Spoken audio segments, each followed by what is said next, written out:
Hi, Echo Cinemind here. Today, I'm going to explain a film based on the real-life story of the youngest warrior of World War II called Soldier Boy. Spoilers ahead. Watch out and take care. The movie begins in Russia where a family of three sit by the river, enjoying their time. The youngest of them, Sergey Aleshkov, boasts to his elder brother and mother about him being on top of a tree, when suddenly, German fighter jets fly overhead. The mother asks her kids to quickly hide in the bushes, but the 6-year-old claims he is not scared and strikes the jet with a slingshot. To everyone's surprise, he manages to hit the jets and explode them. But when he looks around, his family is gone. Sergey wakes up frightened from the dream and calls for his mother. Just then, someone knocks on his door. Assuming it is his mother, he runs towards it, but a neighbor woman comes in panicking. She thanks God for keeping him alive, and informs him that his mother and brother are dead. The little boy cannot comprehend what she is saying, and wants to stay in the house to wait for his mother. The woman tells him that the Germans have attacked them and that he should run away. Just then, some soldiers approach their house. The woman makes Sergey run out through the window but is shot dead before she can join him. The little 6-year-old is now on his own, with no family and friends. As Sergey runs away from the house, he sees his whole neighborhood burning behind him. He calls for his mother in vain, and runs away from there. After running for a while, he ends up in the middle of the woods. The little kid starts to call for his mother to come and get him, because he is lost. That night, he stays in the jungle. The following morning, we see him drink water from a river, when the enemy soldiers approach his way.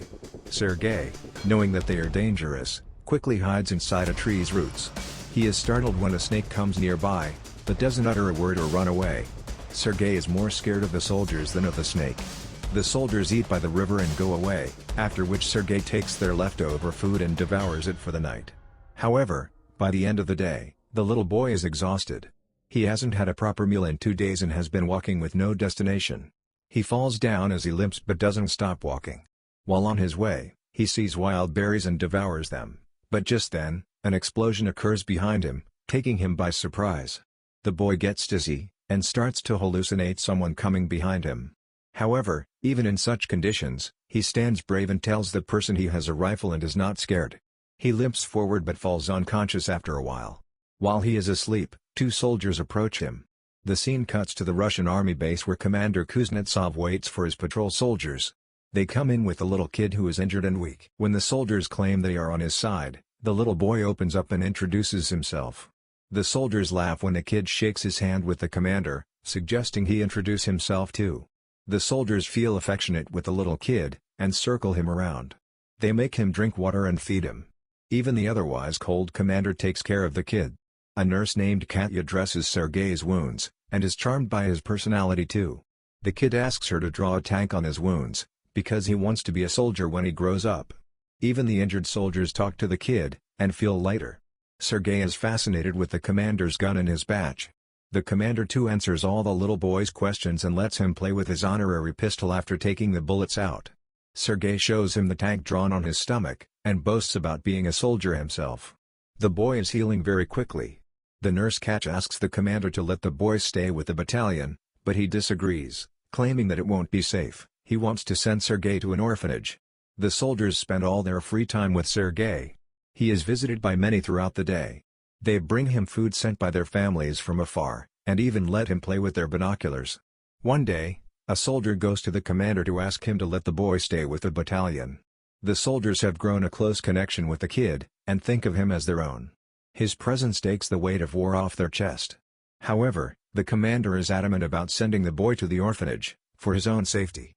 The following day, the enemies attack, and many soldiers are hurt.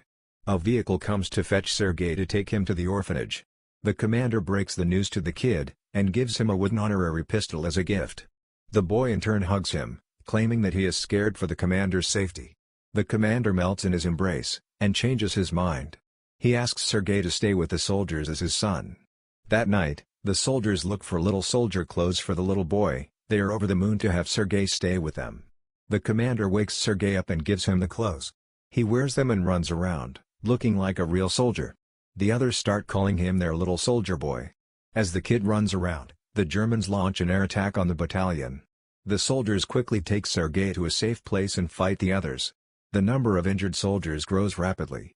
Sergey wants to make himself useful, so he brings water to thirsty soldiers. One of them asks him to read a letter sent by his family because he has a bandage over his eyes. The little boy wants to help, but doesn't know how to read. He takes the letter and starts making up the things written on it, claiming that the soldier's cow is safe back home. When the soldier says he doesn't have a cow, the others tell him to go along with the story and laugh. He reads everyone else's letters in the same fashion and cheers them up. In the following scene, we see Katya and the commander talking. The two seem to be attracted to each other, but do not confess their feelings. Later, Sergey tells the commander that he is of the orderly position in the battalion and starts introducing himself as one. However, the boy then sees one of the soldiers' station destroyed from the attack. The commander teaches him to take his hat off to pay respect to the dead soldier. The next day, he insists the commander give him a mission and is given a task to distribute the letters among the soldiers. He completes his task efficiently and even makes the soldiers dance for him. The following day, Sergey goes a little far from the base with his binoculars. As he is playing with it, he sees someone's leg moving from inside a haystack. He rushes back to the battalion and tells the soldiers about his findings. The soldiers are skeptical, but go with the boy anyway. When they reach near the haystack, they are alerted to see two German spies hiding underneath. The spies are arrested, and the kid is praised for his intelligence. That night, the commander shows Sergey the legal papers for his adoption. He is now officially the kid's father. Sergey knows of the commander's feelings for Katya, so, to repay his kindness, he takes him to confess to her. But the two see her talking to a different man, and wrongfully assume she is interested in someone else. The base is attacked by the Germans again.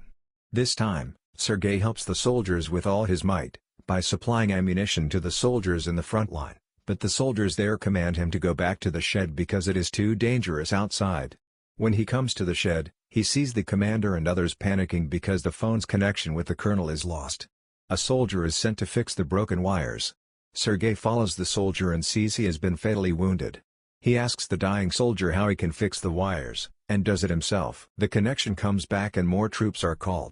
The 6-year-old saves everyone's life. Later, we see the commander and Katya talking by the river. The commander finally confesses his love for her and asks her to be Sergey's mother.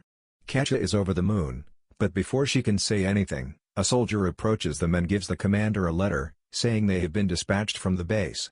The following day, all the soldiers leave for their new base along with Sergey. However, on their way, they come across a minefield that blows off some of their vehicles. The commander is hurt while the group's orderly, who Sergey was close with, dies in the explosion. He cries and hugs the commander. They carry the injured ones with them and continue their journey to their new base. When they finally reach the other base, they meet the commander's leader, the general. He too is impressed by the kid's ambition, and congratulates the commander for having such a smart kid. The following day, their division is awarded a guard's banner, and so is the boy. He promises to save his country when the general gives him his badge. One night, their base is attacked brutally, and the commander is trapped under the ruins. Sergey cries for his father and tries to save him. He calls the other soldiers, who finally bring the commander out. The next day, Sergey approaches an injured commander. His hands were hurt while trying to save the commander. The kid is now an inseparable part of the team. He doesn't have a family beside them, and moves wherever they go in the war. The movie ends as the regiment is seen moving to another base. A voice in the background narrates that he even took part in the Stalingrad battle, and reached Poland with the soldiers. He is currently known as the world's youngest soldier ever, and the legendary story of his bravery is now spread for the whole world to hear. Subscribe for more videos like this, turn on notifications, and leave a like to help the channel out. Thank you for watching.